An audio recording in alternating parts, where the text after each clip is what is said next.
Hi viewers, welcome to our channel. ప్రస్తుతం మనతో పాటు దాము బాలాజీ గారు సీనియర్ జర్నలిస్ట్ ఉన్నారు. వారితో ఒకసారి మాట్లాడదాం. సార్ నమస్కారం. సార్ నమస్తే సార్, హీరోయిన్ రష్మిక మందన ప్రాణహాని ఉందని చెప్పేసి వాళ్ళ కులస్తులంతా కూడా ఆందోళన వ్యక్తం చేస్తున్నారు. ఆమెకు ప్రభుత్వం నుంచి ఆ సెక్యూరిటీ కల్పించాలని కూడా వాళ్ళు కోరుతున్నారు. ఈ ముఖ్యంగా ఈ ప్రాణహాని అంతా కూడా కాంగ్రెస్ గవర్నమెంట్ ఉందని కూడా వాళ్ళు ఆరోపిస్తున్నారు.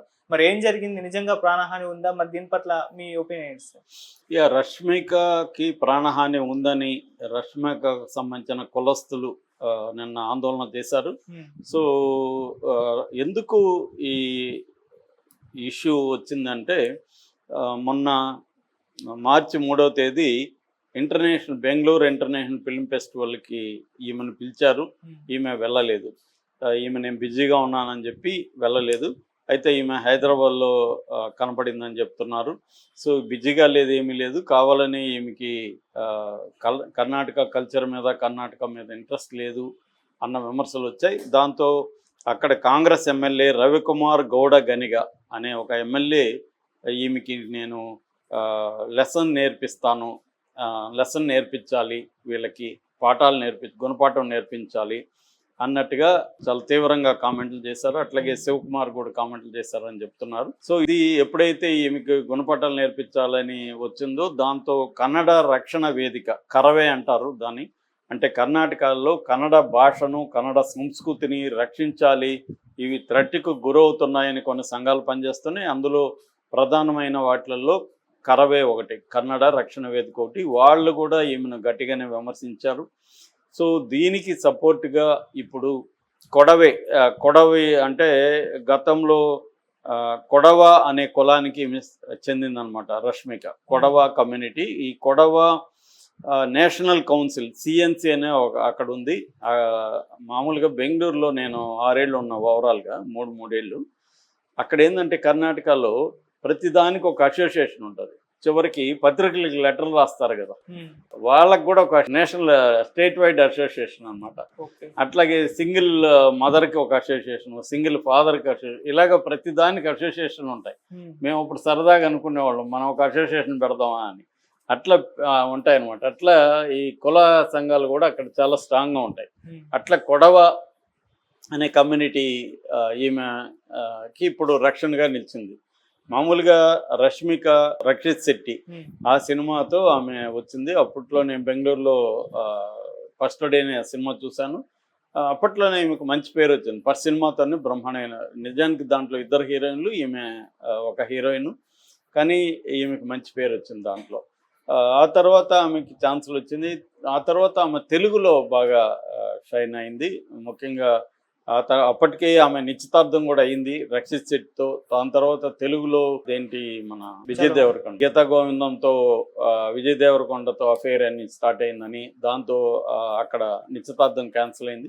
నిశ్చితార్థం క్యాన్సిల్ అయినప్పుడే ఈ మీద విమర్శలు కర్ణాటకలో వచ్చాయి.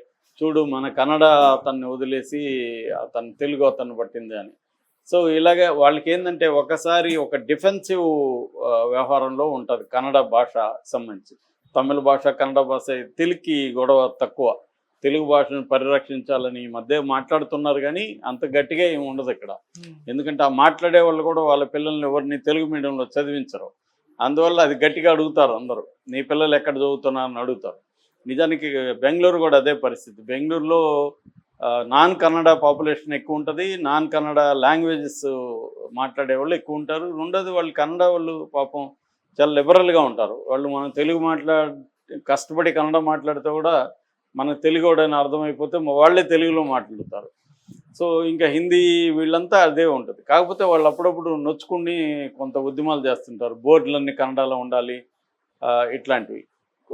మనకి ఎక్కడ వీధిలో కూడా కన్నడ యువకుల సంఘ అని కనిపిస్తూ ఉంటాయి. ఇక్కడ తెలుగు యువకుల సంఘం అనే బోర్డు ఎక్కడ కనబడదు. అక్కడ కల్చర్ ఎక్కువ ఉంటుంది. సో అందువల్ల అక్కడ లింగ్విస్టిక్ పాలిటిక్స్ అంటారు, లింగ్విస్టిక్ నేషనలిజం అంటారు. అటువంటి ఒక లింగ్విస్టిక్ నేషనలిజం అనేది కర్ణాటకలో కొంత బలంగా ఉంటుంది. సో దాని నేపథ్యంలో మనం అర్థం చేసుకుంటే ఈ అమ్మాయి విషయంలో, ఈ అమ్మాయి ఏంటంటే కొంత మనకి సమంత తర్వాత కొంత వివాదాస్పదమైన కామెంట్లు చేయడం కొంత రష్మికలో మనకు కనబడుతుంది. అంటే బోల్డ్గా మాట్లాడడం, బోల్డ్గా యాక్ట్ చేయడం, దాని గురించి ఓపెన్గానే మాట్లాడడం, ఇవన్నీ పోస్టులు పెట్టడం, సోషల్ మీడియాలో యాక్టివ్గా ఉండడం, ఇవన్నీ రష్మికలో మనకు కనబడతాయి. సో అలాగా పుష్ప 1 and 2లో కానీ, తర్వాత యానిమల్లో కానీ బోల్డ్గా, ముఖ్యంగా పుష్ప 2లో, తర్వాత అదే ఫీలింగ్స్ పార్ట్లో కానీ, యానిమల్ అయితే ఇంకా బోల్డ్గా యాక్ట్ చేయడం, వీటన్నిటిలో ఈమెకి కన్నడ వాళ్ళ నుంచి కూడా విమర్శలు వచ్చాయి. ఆ తర్వాత 2022లో కాంతారా రిలీజ్ అయినప్పుడు కర్ణాటక బెంగళూరు ఎయిర్పోర్ట్లో ఈమెను కాంతారా చూసారా మీరు అని అడిగితే నేను చూడలేదని చెప్పాను. అది హర్ట్ అయిపోయారు వాళ్ళు. కాంతారా చూడకుండా ఏం చేస్తున్నాను అన్నట్టుగా. సో మళ్ళీ ఆమె పోస్ట్ పెట్టింది, కాంతారా చూశాను గొప్పగా ఉందని కూడా మళ్ళీ పోస్ట్ పెట్టింది. ఆ తర్వాత నాది హైదరాబాద్ నా హోమ్గా ఫీల్ అవుతానని చెప్పింది. అంటే కర్ణాటక నీకు హోమ్ కాదా అని మళ్ళీ వాళ్ళు అక్కడ స్టార్ట్ చేశారు. ఇలాగా ఏది మాట్లాడినా రష్మిక వివాదం అవుతూనే ఉంది. కన్నడ వాళ్ళు రష్మికను అటాక్ చేస్తున్నారు. ఎందుకంటే రష్మిక పాన్ ఇండియా హీరోయిన్ అయిపోయింది. ఒక సమంత లాగా రష్మిక కూడా పాన్ ఇండియా. ఎందుకంటే ఇప్పుడు హీరోయిన్లకైనా హీరోలకైనా తాము గో బిగ్ అనేదే వాళ్ళ గోలు. పెద్దగా అవ్వాలి. పెద్దగా అయితే రెమ్యునరేషన్ కూడా ఎక్కువ వస్తాయి. ఇప్పుడు సమంత 15 crores వరకు తీసుకుంటుందని మన ఎవరు చెప్తున్నారు. అలాగే ఈమెకు కూడా 10 కోట్ల వరకు వచ్చే అవకాశం ఉంది బిగ్ అయితే. అలాగా వీళ్ళు ఎందుకంటే హీరోయిన్ల స్క్రీన్ సినిమా వయసు తక్కువ. హీరోల్లాగా 66-70 వచ్చినా బాలకృష్ణ చేస్తున్నాడు, చిరంజీవి చేస్తున్నాడు హీరోగా. అలాగా వీళ్ళు చేయలేరు కదా. సో వీళ్ళు త్వరగా తల్లులుగానో అక్కలుగానో మారిపోతారు. అందుకని ఉన్నప్పుడే ఇల్లు చక్కబెట్టుకోవాలి.